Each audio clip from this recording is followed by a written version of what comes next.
तो ये हमारा न्यू चैप्टर है, कोऑर्डिनेशन कंपाउंड्स। ठीक है। इस कोऑर्डिनेशन कंपाउंड को स्टार्ट करने से पहले हमें इसके बारे में जानना पड़ेगा, कुछ कहानी, है ना। आइए मैं एक कहानी आपको सुनाता हूँ, सुनाऊं क्या? बोलो बोलो। सुना लो सर। लो सुनो। मैंने क्या किया तीन सॉल्ट लिया, सॉल्ट ए प्लस बी प्लस सी, इनको आपस में जोड़ दिए तो ये ऐसा कुछ बन गया, A dot B dot C, ऐसा कुछ सॉल्ट बन गया। तुम बोलोगे ठीक है, बहुत अच्छी बात। हमने इधर भी एक सॉल्ट बनाया, X plus Y plus Z, और यहां भी कुछ बन गया, X dot Y dot Z, ऐसा कुछ बना कंपाउंड। ठीक है। सॉल्ट को हमने आपस में ऐड कर दिया। ठीक है, सॉल्ट को हमने क्या किया, आपस में ऐड कर दिया। तुम बोलोगे ठीक है, बहुत अच्छी बात की आपने। अब ये सॉल्ट को जब हम पानी में फेंके, सुनना, ये सॉल्ट को जब हम पानी में फेंके तो ए अपना अलग हो गया, बी अपना अलग हो गया, सी अपना अलग हो गया, जैसे होना था। इसको जब हमने पानी में फेंका तो एक्स अपना अलग हो गया, लेकिन वाई जेड एक साथ रह गया, ऐसे। बोलोगे ये तो गजब बात हो गया। हाँ, ये तो गजब बात हो गया। होना तो चाहिए था, सब अलग अलग था ना, देखो पहले अलग था तो पानी में डालने के बाद भी अलग ही होना चाहिए था, क्या कहते हो दोस्तों? तुम बोलोगे हाँ, बात तो सही है, सबको अलग अलग होना चाहिए, बट ये अलग हुए ही नहीं। हमने तीन चीज मिला के बनाया था, और पानी में डाले तो हमको तीन मिलना चाहिए था ना, तो हमें मिला दो, एक ये और एक दोनों मिला के ये। इसमें तीन था तो हमको तीन मिल गया, एक दो तीन। ये क्या बवाल हो गया, ये क्या गजब का बात हो गया भाई। तो जब हम सॉल्ट को आपस में मिलाते हैं तो इसे कहते हैं एडिशन। क्या कहते हैं दोस्त? एडिशन। ध्यान से सुनते जाना, एकदम फील लो इतना। पहला दिन है तो मैं एकदम स्लोली पढ़ाऊंगा क्योंकि बेस स्ट्रांग होना चाहिए। ठीक है। तो ऐड किया हमने, ठीक है, ऐड किया, पानी में इसको डाले तो ये डिसोसिएट हो गया अपने इंडिविजुअल कॉन्स्टिट्यूएंट में। मान लो NaCl होगा तो Na प्लस Cl अलग हो गया, मान लो K2SO4 होगा तो K2 अलग, SO4 अलग, ऐसे कर करके अपना टूटा। तो जितने आयन से बना था उतना ये टूट गया। लेकिन इसमें ऐसा नहीं हुआ, इसमें ऐसा नहीं हुआ, इसमें जितना था उतना हमको मिला ही नहीं, उससे कम मिला। तो तुम बोलोगे इसका मतलब कुछ तो गड़बड़ हुआ है, तो हाँ, कुछ गड़बड़ हुआ है। मैं बताता हूँ क्या है, आइए। इस चैप्टर के बारे में स्टार्ट करने से पहले देख लो थोड़ा एक एग्जांपल। ये एक सॉल्ट है, पोटेशियम सल्फेट सॉल्ट। तुम बोलोगे ठीक है, ये एल्यूमिनियम का सॉल्ट है। इसको हमने पानी के प्रेजेंस में क्या किया, मिला दिया। तो ये सब मिलके एक साथ पोटास एलम बन गया। क्या बन गया? Potash alum. एनसीईआरटी में इसका नाम गिवन है, K2SO4 with Al2SO4 thrice with 24H2O। बताओ कोई दिक्कत है क्या? बोलोगे नहीं, कोई दिक्कत नहीं। अब हमने क्या किया ममता, इसको पानी में फेंका। तो पानी में फेंकते ही हमने देखा कि पोटेशियम 2K+ अलग हो गया, SO4-2 ये अपना अलग हो गया, Al2, Al2 नहीं 2Al है ना, 2Al+3 ये अपना अलग हो गया, SO4 यहां से अपना अलग है ही पहले से। तो हमने तीन चीज से मिला के बनाया था, K SO4 Al, और SO4 का यहाँ ले ही लिए तो एक बार। तो हमको यह सब चीज मिल गया इंडिविजुअल, देखो तो दोस्तों, ये तीनों चीज मिल गया हाँ। पानी में फेंकते ही वापस। तुम बोलोगे हाँ मिल गया, कोई दिक्कत नहीं। इस तरह के ऑर्गेनाइजेशन को जब हम लोग दो सॉल्ट मिला के कोई तीसरा चीज बनाते हैं, उसे कहते हैं डबल सॉल्ट कंपाउंड। क्या कहते हैं? डबल सॉल्ट या लैटिस कंपाउंड। बताओ कोई दिक्कत है? बताओ नहीं। कोई दिक्कत? नहीं कोई दिक्कत। अब हमने क्या किया, ध्यान से सुनो। अब हमने क्या किया, ले लिया एक पोटेशियम, तुम बोलोगे ठीक है, आयरन ले लिया और साइनाइड ले लिया, ये तीन चीज ली है। और इसको हमने क्या किया दोस्त, इसको हमने आपस में जोड़ दिया। तो ये जुड़ने के बाद कुछ ऐसा कंपाउंड बना दिया, KFeCN। तुम बोलोगे ठीक है, बन गया, तो कोई दिक्कत नहीं। FeCN6 है, छह छह CN लिए, FeCN6 ऐसा कुछ कंपाउंड बन गया। अब जब पानी में इसको फेंके ना, पता है इसको जब हम पानी में फेंके, देखो H2O में डाले, तो नियमतः कैसे टूटना चाहिए था? तुम बोलोगे सर K अलग होना चाहिए था, Fe अलग होना चाहिए, CN अलग होना चाहिए था। करेक्ट, बोलो करेक्ट बात है कि नहीं है? जैसे वहां पे पोटेशियम अलग, सल्फेट अलग, एल्यूमिनियम अलग हुआ था ना, तो यहाँ भी ऐसे ही होना चाहिए था। बट ऐसा हुआ नहीं, पानी में जब फेंके तो सिर्फ K+ अलग हुआ, और ये दोनों साथ रह गए। ये दोनों क्या हो गए, साथ रह गए। तुम्हारे मन में सवाल आएगा कि सर ये तो गजब बात हो गया, ये गजब बात हो गया। जैसे कुछ लोग होते हैं ना, उनका नेचर बहुत ही साफ रहता है, अंदर बाहर साफ, यानी पानी के बाहर कैसा था, ये अलग अलग था। मान लो पानी से पहले किधर किधर था, पानी से पहले ये ऐसे बना हुआ था, तुम बोलोगे हाँ। इसको पानी में जैसे ही डालोगे ना, तो ये बोलेगा कि देखो भाई हम बहुत ही खुले विचारों के आदमी हैं, हम जो सब चीज से बने हैं तुमको बता देते हैं। हम पोटेशियम प्लस से बने हैं, हम एल्यूमिनियम से बने हैं और सल्फेट से बने हैं। ये ईमानदारी से तुमको बता देगा। ये क्या करेगा, ईमानदारी से बता देगा, देखो भैया हम लोग एकदम सिंपल आदमी है, हम इस चीज से बने हैं। ठीक है, लेकिन ये वाला चीज, इसका कैरेक्टर तुमको समझ में नहीं आएगा। होता है ना कुछ लोगों का कैरेक्टर समझ में नहीं आता, बोलते हो यार उसका कैरेक्टर काफी कॉम्प्लेक्स है ना, काफी कॉम्प्लेक्स रिलेशन वो मेंटेन कर रहा है, क्या है कुछ समझ नहीं आ रहा। ठीक है, तो यहाँ पे इसको पानी में डालोगे तो ये दिखाएगा कि हम दो ही आए, एक ये और एक इससे बने हैं, एक इससे बने और एक इससे बने। आखिर क्या ऐसा हुआ कि इन दोनों के बीच में बॉन्ड बन गया? तो क्या हुआ, ये अंदर ही अंदर चक्कर चला लिए ये दोनों आदमी। ऐसा चक्कर चला, ऐसा चक्कर चला कि अब ये बोल रहे हैं कि जिएंगे भी तुम्हारे साथ और मरेंगे भी तुम्हारे साथ। होता है ना, दो जिस्म एक जान, ऐसा दो बॉडी एक आदमी, है ना। जैसे कि एक इधर हो गया चंगू और एक इधर हो गया मंगू। तो चंगू मंगू क्या हो गया, दो दो आदमी, लेकिन आधार कार्ड इनका एक ही है, आधार कार्ड इनका एक ही है। समझ में आया ऐसा कुछ? तो वो मैं बोल रहा हूँ कि अब ये दोनों एक बन चुके हैं। अब ये दोनों क्या बन चुके हैं, एक। तो इनके बीच में जरूर कुछ बॉन्ड बना हो, तुम बोलोगे हाँ। पानी में ये अलग क्यों हो गए? पानी में ये अलग इसलिए होते हैं क्योंकि यहाँ जो बॉन्ड रहता है वो बॉन्ड रहता है आयनिक बॉन्ड। कैसा रहता है दोस्त? Ionic bond. Ionic bond charge की वजह से डेवलप होता है। ठीक है, तो यहाँ पे पोटेशियम, ध्यान से सुनना, यहाँ मैं बोल रहा हूँ पोटेशियम और इस बक्सा पूरे इन दोनों का, यानी के प्लस ले लो और FeCN6 को एक साथ मानो, क्योंकि अब इनका शादी हो चुका है ना, तो इनको एक साथ मानो, लो एक साथ दिखा दो। इनके बीच में इस तरह अट्रैक्शन था, ये था आयनिक बॉन्ड। इनके बीच में आयनिक बॉन्ड था, लेकिन इनके बीच में है कोऑर्डिनेट बॉन्ड। क्या बन गया है दोस्त? Coordinate bond. बताओ कोई दिक्कत है क्या? बताओ कोई दिक्कत? तो इनके बीच में बना है कोऑर्डिनेट बॉन्ड, और इसीलिए पानी में ये डिसॉल्व नहीं होते आसानी से। ये तो आयनिक है, पानी का डाइलेक्ट्रिक कांस्टेंट बहुत ज्यादा है, लब से उन दोनों को तोड़ के हटा देगा। बट इनके बीच में आ गया कोऑर्डिनेट या कोवैलेंट बॉन्ड, जिसकी वजह से अब ये नहीं टूट सकते।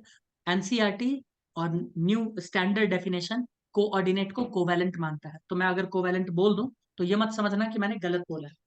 समझ आया कि कॉम्प्लेक्स कोऑर्डिनेशन कंपाउंड क्या होता है? इस तरह के कंपाउंड को कहते हैं कोऑर्डिनेशन कंपाउंड। जो कंपाउंड में पानी में फेंकने के बाद भी अपने इंडिविजुअल आयंस में नहीं डिसोसिएट होते हैं, उस कंपाउंड्स को हम लोग कहते हैं कोऑर्डिनेशन कंपाउंड। बताइए, या फिर कॉम्प्लेक्स कंपाउंड। बताओ कोई दिक्कत है किसी को? बहुत ही सिंपल तरीके से समझाया। किसी को अगर चेक करना है कि वो कोऑर्डिनेशन या कॉम्प्लेक्स कंपाउंड है या नहीं, उठा के पानी में फेंक दो, है ना, पानी में छोड़ दो। अगर ये डिसोसिएट हो गया और कुछ मान लो तीन चीज से बना है लेकिन डिसोसिएट हुआ एक और एक, दो ही चीज में, तो समझ जाना ये क्या है, कोऑर्डिनेशन का, क्योंकि इसमें एक छुपा हुआ है। बताओ कोई दिक्कत है क्या? बोलो बोलो। नहीं नहीं सर। नहीं दिक्कत है, बहुत अच्छी बात है। तो मैं वही बता रहा था, the concept of coordination compound arises from a complex formation tendency to a transition element. Important, transition element किसको कहते हैं ब्रुनाली? डी ब्लॉक के एलिमेंट्स को। Very good. डी ब्लॉक के एलिमेंट के पास ऐसा टेंडेंसी होता है जनरली। जनरली मैं पहले ही बता दूं, कुछ कुछ आपको एस ब्लॉक के या पी ब्लॉक के देखने को मिल सकते हैं, बट वो रेयर है। वो क्या है? रेयर। ये रेयर है। जबकि डी ब्लॉक तो खूब सारे कॉम्प्लेक्स बनाते हैं, कोऑर्डिनेशन कंपाउंड एकदम धड़ल्ले से। तुम्हारे मन में सवाल आएगा ऐसा क्यों होता है? ऐसा इसलिए होता है क्योंकि डी ब्लॉक वाले एलिमेंट के पास पर्याप्त मात्रा में वैकेंट ऑर्बिटल होता है। क्या होता है? Vacant orbital. ठीक है, अभी सब बताएंगे कैसे होता है, क्या बनता है, क्यों बनता है। समझ में आ गया? तो इसमें मेन रोल कौन प्ले करता है? डी ब्लॉक के एलिमेंट, जिन्हें ट्रांजिशन एलिमेंट कहते हैं। ठीक है, हमारा हीमोग्लोबिन एक तरह का कोऑर्डिनेट कंपाउंड है। क्लोरोफिल भी ऐसा ही होता है। ठीक है, क्लोरोफिल मैग्नीशियम का होता है और हीमोग्लोबिन आयरन का होता है। ठीक है, तो हम बात करते हैं टाइप्स ऑफ कंपाउंड्स के बारे में दोस्तों। तो टाइप्स ऑफ कंपाउंड्स के बारे में अगर हम बात करें तो पहले कहते हैं एडिशन कंपाउंड। क्या कहते हैं? एडिशन कंपाउंड या मॉलिक्यूलर कंपाउंड। क्या करते हैं, दो सॉल्ट ले लिए जनरली, उनको आपस में ऐड कर दिए, तो जो बना उसको हम लोग कहते हैं एडिशन कंपाउंड। तो तुम बोलोगे सर ये वाला भी तो हो सकता है ना? हाँ, ये भी हो सकता है, ये भी हो सकता है, इसमें कोई दिक्कत नहीं। ठीक है, ये भी हो सकता है, क्योंकि ये भी तो दो चीज के जुड़ने की वजह से बना है ना। तुम बोलोगे हाँ ठीक है, लेकिन लेकिन जुड़ने के बाद, ध्यान से सुनिए, लेकिन जुड़ने के बाद उनका बिहेवियर एक्वस सॉल्यूशन में कैसा है? जुड़ने के बाद उनका बिहेवियर एक्वस सॉल्यूशन में कैसा है, इसके आधार पर भी हमने इन दोनों को, इस कंपाउंड को दो हिस्सों में बांटा है। एक को कहते हैं डबल सॉल्ट और एक को कहते हैं कोऑर्डिनेशन कंपाउंड। हमने जोड़ तो दिया, ऐसा कुछ बन गया, मान लो ऐसा भी बन गया K4FeCN6, ये भी बन गया। लेकिन ये भी क्या है, एडिशन कंपाउंड, ये भी एडिशन कंपाउंड है। लेकिन पानी में जब फेंके, एक्वस सॉल्यूशन यानी पानी में जब फेंके इनको उठा के, तो ये कैसे बिहेव करते हैं? अगर आप डबल सॉल्ट का बात करते हो या लैटिस कंपाउंड का, तो इसको जैसे ही पानी में फेंकोगे ना बच्चों, तो जितने इंग्रेडिएंट से वो बना है वो अपने इंडिविजुअल आयंस में टूट जाता है। आयंस जिसके ऊपर चार्ज हो, के प्लस के ऊपर आएगा, के ऊपर प्लस आता है कि नहीं आता? हाँ। क्यों? ग्रुप नंबर 1 से है। ग्रुप नंबर 1 के ऊपर कितना चार्ज होता है? बोलेगा ही नहीं। प्लस +1, वन का। इसीलिए मैंने +1 लिखा है। सल्फेट के ऊपर कितना चार्ज होता है? -2, पता होना चाहिए। ठीक है। एल्यूमिनियम के ऊपर कितना चार्ज होता है? +3। +3। ग्रुप नंबर कौन सा है? 15, है ना? 50। 13 सर। ग्रुप नंबर 13, बैंगन आलू गाजर निकाल। यस। हाँ। ठीक है, कोई दिक्कत है क्या? बोलो। नहीं। नहीं, कोई दिक्कत नहीं। अब सुनते जाना। तो डबल सॉल्ट समझ में आ गया? बस इसमें इतना ही है। अब कुछ कुछ फॉर्मूला आपको याद होना चाहिए। K2SO4 Al2SO4 थ्राइस, इसको पोटासिलम कहते हैं, एनसीईआरटी में गिवन है। FeSO4 और NH4 होल ट्वाइस SO4, इसे को कहते हैं मोहर्स सॉल्ट, और इसे कहते हैं कार्नलाइट। एनसीईआरटी में गिवन है, इसलिए एक बार मैं कहूंगा याद रख लेना इसको। ठीक है, फॉर्मूला पूछ लिया जाए। तो ये तो हो गए हमारे डबल सॉल्ट, इसके बारे में इतना ही पढ़ना है। अब कोऑर्डिनेशन कंपाउंड, इसको जैसे ही आपने पानी में फेंका, इसको पानी में फेंका, तो ये 100% डिसोसिएट नहीं होते, they do not dissociate into separate ion. ये आयंस में टूटते ही नहीं है। फॉर एग्जाम्पल, हमने हमने पोटेशियम फेरोसाइनाइड ले लिया, पानी में फेंका, तो हमें K+ तो मिल गया, लेकिन इनको भी अलग होना था, ये अलग ही नहीं, ये अलग ही नहीं हुआ। तुम बोलोगे अरे ये तो गजब हो गया। हाँ, ये गजब हो गया। तो इस तरह के कंपाउंड्स को देखो, इस तरह के कंपाउंड्स को हम लोग क्या कहते हैं? Coordination compound. और इसी के बारे में हम लोगों को इस पूरे चैप्टर में पढ़ना है। बताओ, कोऑर्डिनेशन कंपाउंड, बताओ कोई दिक्कत है क्या? बोलोगे नहीं? नहीं सर। कोई दिक्कत वाली बात नहीं। इस कोऑर्डिनेशन कंपाउंड को पढ़ाने से पहले मैं कुछ चीजें यहाँ पे लिखना चाहूंगा। पता नहीं इसने पहले क्यों लिख दिया, टर्मिनोलॉजी अभी लिखा, पहले यही समझा दिया। चलो मैं पहले ही समझा देता हूँ, जब वो जैसे लिखा है मैं भी वैसे। ये मैंने लिखा है K4FeCN, एक मिनट, FeCN6, ऐसा। तो ये क्या हो गया? एक कोऑर्डिनेशन कंपाउंड। ध्यान से सुनिएगा, अंदर जो भी सिंगल अकेला होता है, जनरली अकेला नहीं तो एक इसका ट्रिक जान लो, जो मेटल जिसका संख्या कम होगा वो होगा सेंट्रल मेटल आयन। क्या होगा? Central metal ion. पहचानने का तरीका क्या है? जिसका संख्या इस पैरेंथेसिस यानी इस ब्रैकेट के अंदर सबसे कम हो, वो क्या हो जाता है? Central metal ion. मेटल होना चाहिए, क्या होना चाहिए? मेटल होना चाहिए। जनरली किस ब्लॉक का होगा? जनरली डी ब्लॉक का होगा। जनरली किसका होगा दोस्त? डी ब्लॉक का। आयरन डी ब्लॉक से बिलोंग करता है। ठीक है, बोलो कोई दिक्कत? सेंट्रल मेटल आयन किसे कहते हैं, समझ आया?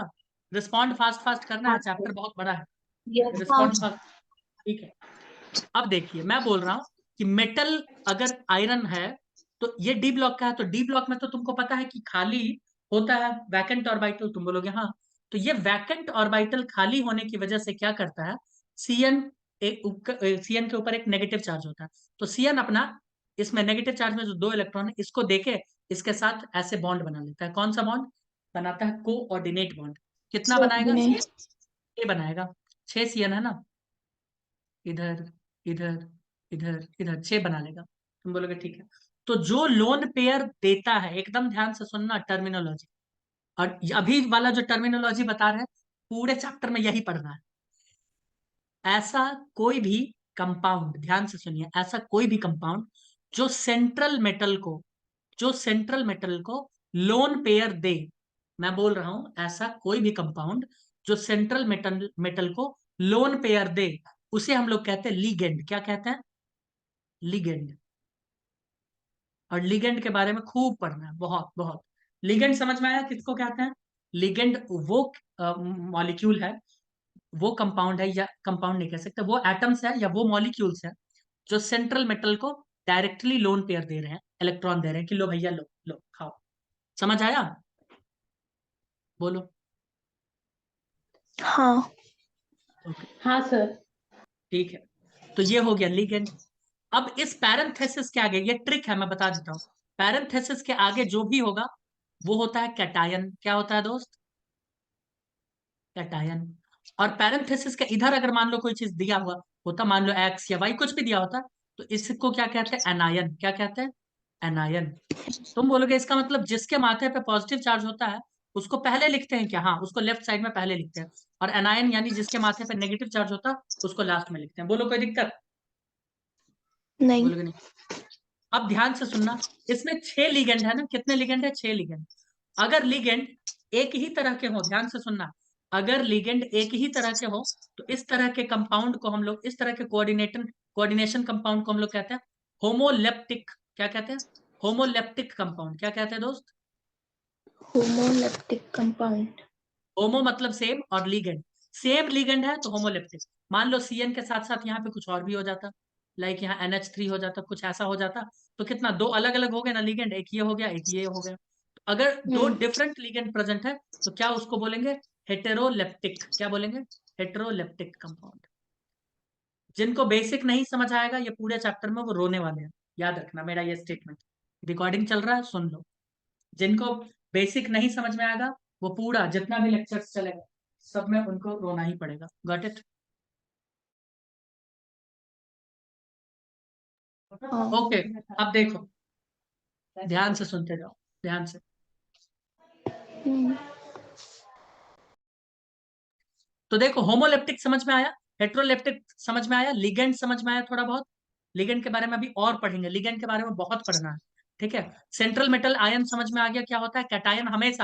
कैटायन हमेशा इस पैरेंथेसिस के लेफ्ट साइड लिखते हैं और एनायन हमेशा इसके राइट साइड लिखते हैं। बताओ कोई दिक्कत है क्या? बताइए। नहीं। ठीक है, बहुत अच्छा। नहीं सर। पर तो मैं सर बोल रहा हूँ होमोलेप्टिक। हाँ बोलो बोलो। वो होमोलेप्टिक कॉम्प्लेक्सेस एक बार फिर से बताओ ना। वही मैं बता रहा हूँ चंपू, वही मैं बता रहा हूँ।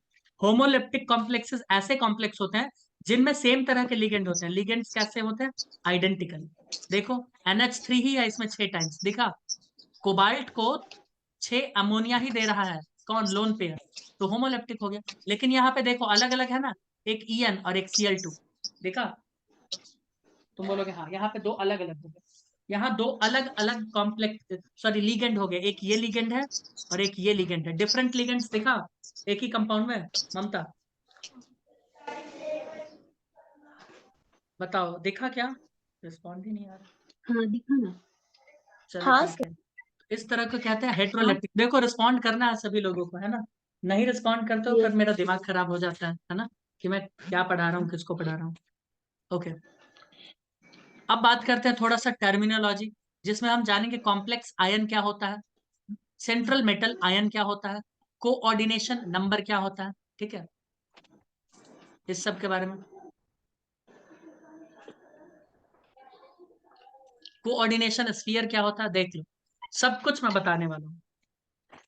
इस फोटो को देख रहे हो क्या दोस्तों तुम लोग? इसी फोटो में हाँ बता सर। देते, अच्छे से समझना है सभी चीजों को, मैं बताने की कोशिश करता हूँ। ये है ब्रैकेट, तुम बोलोगे हाँ ये ब्रैकेट दिख रहा है मुझे, यहाँ है ब्रैकेट, दिखा ब्रैकेट? बोलोगे यस। इस ब्रैकेट को, इस ब्रैकेट को ऐसे करके कुछ देर के लिए मान लो मैंने बंद कर दिया, कुछ देर के लिए, है ना, ऐसे ब्रैकेट को बंद कर दिया, तो ये जो है स्पेस अंदर पूरा बन रहा है, ये जो अंदर स्पेस बन रहा है इसे हम लोग कहते हैं कोऑर्डिनेशन स्फीयर। क्या कहते हैं? Coordination sphere. तो कोऑर्डिनेशन स्फीयर के अंदर कौन कौन दिख रहा है तुमको? तुम बोलोगे सर सेंट्रल मेटल आयन दिख रहा है, प्लस हमको लीगेंड दिख रहा है और कुछ नहीं दिख रहा है। बोलो। इस लाल वाले के अंदर देखो ना, यहाँ पे एक तो तुमको कॉपर दिखा होगा जो क्या है? सेंट्रल मेटल आयन, और अमोनिया है लीगेंड, बस। और क्या दिखा? कुछ नहीं दिखा। और कुछ दिखा? कॉपर क्या है भाई? मेटल है। कॉपर क्या है? मेटल है। और अमोनिया क्या है? लोन पेयर देने वाला, लीगेंड। देखो लिखा है ये लीगेंड। बताओ, तो मेटल और लीगेंड जिस बक्से के अंदर होते हैं उसको कहते हैं कोऑर्डिनेशन स्फीयर। बताओ कोई दिक्कत? बोलो। नहीं। हाँ, जरा रिप्लाई फास्ट कर दो ओमकार, है ना, ओमकार, आर्यन, ममता, मृणाली सब, है ना। अब देखो, यहाँ SO4 के ऊपर -2 होता है, तुम लोग जानते हो, मैंने बोला था ना एनायन होता है हमेशा राइट साइड लिखते हैं। तो मैं बोल रहा हूँ ब्रैकेट के बाहर, ध्यान से सुनिए, इस वाले ब्रैकेट के इस पैरेंथेसिस के बाहर, है ना, इस पैरेंथेसिस के बाहर हम लिखते हैं एनायन या फिर कैटायन। और ये पूरे खाली जगह जिसमें हमारा कोऑर्डिनेशन स्फीयर है, प्लस प्लस यहाँ पे या तो एनायन या तो कैटायन है, इस पूरे इलाके को कहते हैं हम लोग क्या, इस पूरे को कहते हैं आयनाइजेशन स्फीयर। क्या कहते हैं? Ionization sphere. तो आयनाइजेशन स्फीयर में क्या हो सकता है? या तो एनायन यहाँ पे हो सकता है, या तो ब्रैकेट के बाहर में यहाँ कैटायन हो सकता है। बोलो कोई दिक्कत? नहीं। कोई नहीं सर। ठीक है। कोऑर्डिनेशन नंबर क्या होता है ना, कोऑर्डिनेशन नंबर क्या होता है? तो मैं बोल रहा हूं, ये सेंट्रल मेटल एटम दिख रहा है तुम लोगों को, मेटल आयन, तुम बोलोगे हाँ हम्म। सेंट्रल मेटल आयन दिख रहा है, इसको मैं बार बार CMI लिखूंगा, ठीक है। ये सेंट्रल मेटल आयन के साथ कितना कोऑर्डिनेट बॉन्ड बना, वो भी सिग्मा वाला, कितना कोऑर्डिनेट बॉन्ड बना वो भी सिग्मा वाला, ठीक है, उसे ही हम लोग क्या कहते हैं, कोऑर्डिनेशन नंबर। क्या कहते हैं? कोऑर्डिनेशन। हम्म। कोई दिक्कत है क्या? नहीं। बताइए। नो दिक्कत, देयर इज नो दिक्कत, ठीक है। कोऑर्डिनेशन नंबर समझ में आया ममता? कोऑर्डिनेशन नंबर होता है कि सेंट्रल मेटल एटम के या सेंट्रल मेटल आयन के पास डायरेक्टली कितने कोऑर्डिनेट बॉन्ड बन रहे हैं बाबू, उसको बोला जा रहा है कोऑर्डिनेशन नंबर। समझ आ गया? बताओ। तुम बोलोगे समझ तो आ गया लेकिन कुछ फील नहीं आ रहा है ना? फील भी दिलवाया जाएगा, हम्म। टेंशन क्यों लेते? अभी फील दिलवाते हैं। Complex ion, complex ion aggregate of metal ion with anion, cation और neutral molecule is called complex ion. Complex ion समझ गए ना क्या होता है? यही है कॉम्प्लेक्स आयन, यही है कॉम्प्लेक्स आयन, यही है कॉम्प्लेक्स, और क्या है? ठीक है। सेंट्रल मेटल आयन जिसका संख्या कम होता है ना, जो कोऑर्डिनेट बॉन्ड बनाता है, यानी जो लिगेंड से लोन पेयर एक्सेप्ट करता है, क्या करता है, लिगेंड से लोन पेयर एक्सेप्ट करता है। कोऑर्डिनेशन नंबर क्या होता है? Total number of coordinate bond बनता है ना, या कोवैलेंट बॉन्ड, सिग्मा वाला वो देखते हैं, आगे दिखाएंगे। तो जितना बनता है डायरेक्टली वही होता है उसका कोऑर्डिनेशन नंबर। क्या होता है? Coordination number. तुम बोलोगे सर कुछ समझ वमझ तो हमको आ नहीं रहा, आप पढ़ाए जा रहे हैं, तो आओ मैं थोड़ा समझा दूं इसको। समझा दूं क्या? हम्म। हाँ। आओ। एक है हमारे पास कंपाउंड K4FeCN6, ठीक है। तो K4 और FeCN के बीच में आयनिक बॉन्ड बना हुआ है, क्योंकि इसके ऊपर प्लस होता है, +1 होता है, और 4 अगर है तो कितना चार्ज होगा? +1 +4, तो यहाँ पे कितना होगा? -4। कितने लोगों को समझ आया? हाँ समझा। पोटेशियम के ऊपर एक प्लस चार्ज होता है, और पोटेशियम है कितना? 4। तो कितना चार्ज हो गया? इफेक्टिव चार्ज यहाँ पे +4। इस प्लस चार्ज को कंपनसेट करने के लिए यहाँ कितना चार्ज होना चाहिए? -4। समझ में आया? हम्म। तो इसको मैं ऐसे भी तो लिख सकता हूँ, 4K+FeCN6 -4, ऐसे भी तो लिख सकते हैं ना। तभी तो इनके बीच में इंटरेक्शन बन रहा है, कैसा? आयनिक इंटरेक्शन। कैसा है? आयनिक इंटरेक्शन। बताओ कोई दिक्कत? चार्ज की वजह से अट्रैक्शन। कोई दिक्कत किसी नहीं। को? कोई दिक्कत नहीं। नहीं सर। अब हमें मेन इसको देखना, मेन इसको समझना है। तो आयरन को तुम बना दो ऐसा कुछ, तुम बोलोगे ठीक है आयरन को ऐसा बना दो। अब आयरन को दिलवा दो लोन पेयर। कितने लोन पेयर इसको देने वाले हैं? तुम बोलोगे सर देने वाला आदमी तो छह, छह है यहाँ पे। तुम बोलोगे अच्छा 6 है, हाँ 6 ही तो है। एक ही है CN-, एक ही है CN-। CN के ऊपर -1 चार्ज होता है, याद रखना। याद नहीं रहेगा तो अभी याद करवाया जाएगा पूरा लिस्ट, ये ऐसा कुछ। तो अब मुझे बताना, सेंट्रल मेटल आयन, ध्यान से सुनिए, इस सेंट्रल मेटल आयन, इसके पास कितने कोऑर्डिनेट बॉन्ड बन रहे हैं? सेंट्रल मेटल आयन के पास कितने कोऑर्डिनेट बॉन्ड बन रहे हैं? तुम बोलोगे सर हमको तो 6 दिख रहा है यहाँ पे तो। एक ये वाला हाँ सर। नंबर 1, ये 2, ये 3, 5, 6। तो इस मेटल का या इस कंपाउंड का कोऑर्डिनेशन नंबर क्या हो जाएगा? 6 हो जाएगा, सिंपल, खत्म। क्या हो गया? Coordination number 6। बताओ कोई दिक्कत है? जितना कोऑर्डिनेट बॉन्ड बना वही उसका कोऑर्डिनेशन नंबर। अब बोलो समझ आया? जितना कोऑर्डिनेट बॉन्ड बना वही उसका कोऑर्डिनेशन नंबर। बोलो समझ आया कि नहीं आया? हाँ सर। ठीक है, अब देखो मैं कैसे पढ़ाता हूँ। तुम लोग जब रिस्पॉन्ड नहीं कर रहे हो तो मुझे वैसे ही पढ़ाना चाहिए फिर। आओ अब देखो, just wait and watch. Coordination entity, coordination entity हम इसे कहते हैं, कोऑर्डिनेशन स्फीयर को ही कहते हैं। ब्रैकेट के अंदर वाले चीज को है ना, पैरेंथेसिस में जो क्लोज्ड है चीजें, उसे हम लोग कहते हैं कोऑर्डिनेशन एंटिटी। अब आइए ऑक्सीडेशन स्टेट निकालने का तरीका। ये तुम लोग जानते हो ऑक्सीडेशन स्टेट निकालने का। अगर यहाँ पे कोई चीज लिखा हुआ, फिर से मैं इसी का एग्जांपल लूंगा, K4Fe6, है ना। कुछ जो लीगेंड्स है इसे कहते हैं लीगेंड, एनायनिक लीगेंड होता है ये। इसके लिए आपको लिस्ट पूरा याद करना पड़ेगा। Cn के ऊपर होता है -1 चार्ज, ठीक है। तो मैं बोल रहा हूं कि इसका हमको पता करना, इसका ऑक्सीडेशन स्टेट OS कैसे पता होगा। ये अगर कोई आगे चीज है इसका मतलब वो प्लस वाला ही होगा, क्योंकि इस साइड नेगेटिव वाला होता है। तो यहाँ अगर अगर +4 आ गया तो यहाँ पे कितना होगा, -4। तो मैं तुम्हें बता दूं, अगर किसी पैरेंथेसिस के ऊपर जितना चार्ज है, जितना भी चार्ज होता है, वो इन दोनों का टोटल सम के बराबर होता है। तो Fe का हम मान लेते हैं x, x, x अकेला है, प्लस साइनाइड के ऊपर कितना होता है, -1। तो -1 into 6 is equals to -4। x बराबर कितना हो गया, +6 हो जाएगा, यानी +2। कितना हो जाएगा, +2। ठीक है, तो इसका हो गया +2 ऑक्सीडेशन स्टेट। ऐसे ही निकालते हैं। अब मैं तुम लोगों को कुछ सवाल देता हूँ, निकालो बैठ के। ठीक है, जल्दी से निकाल लो। सर फिर से एक बार बताओ ना। नहीं, I am very sorry, now I can't. इन दोनों का जल्दी से निकालो, नहीं निकालोगे तो हम मैं सीधा आगे बढ़ूंगा।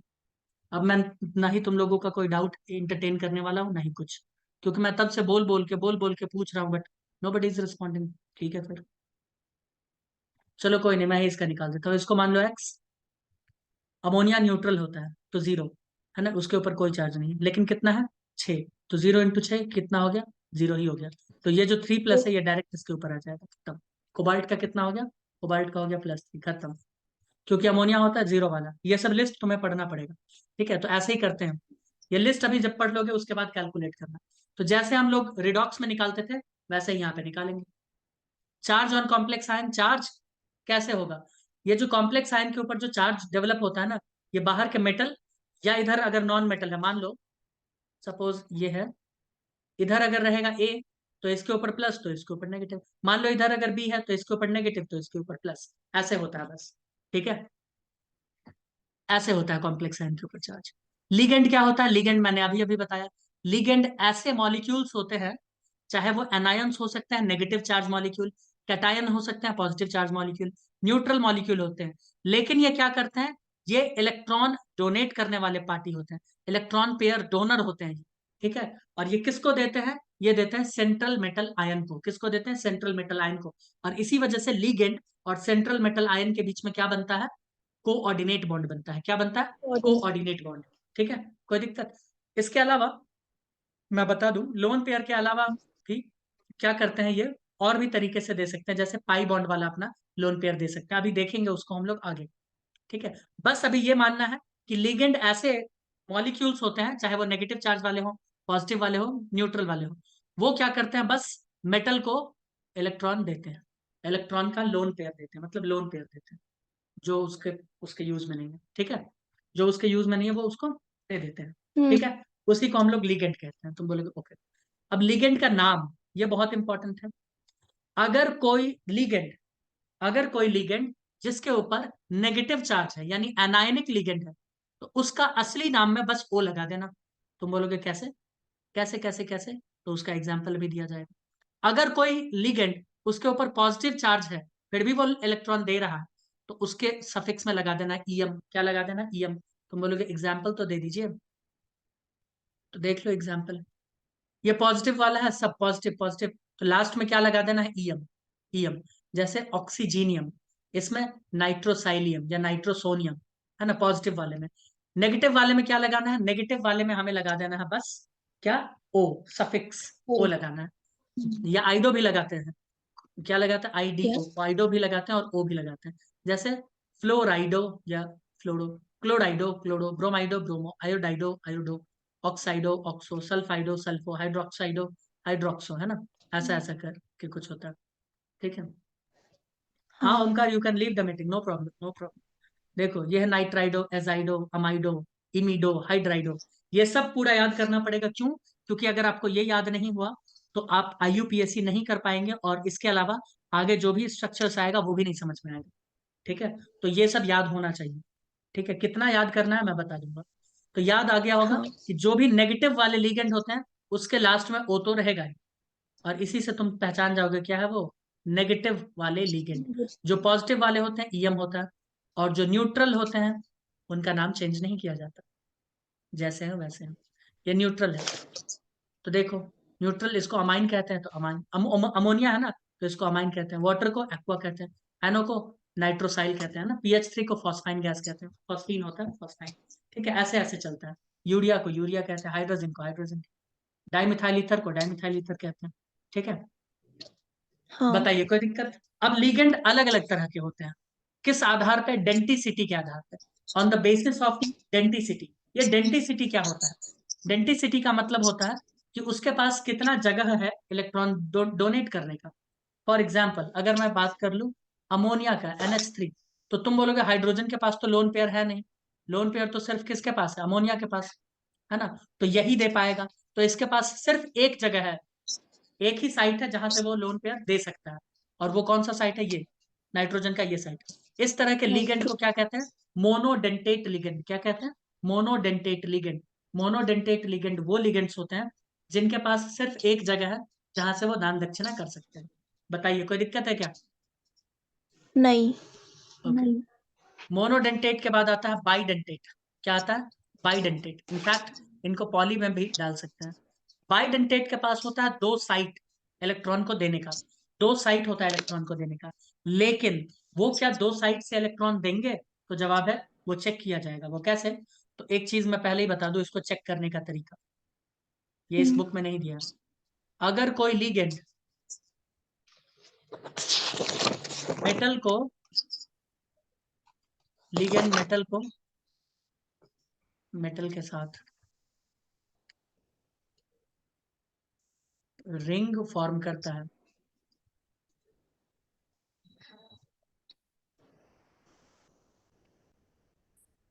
तो वो 4 मेंबर्ड, या सॉरी 4 नहीं 5, यार कट भी नहीं कर सकते, चलो 5 मेंबर्ड या उससे ज्यादा का होना चाहिए बस।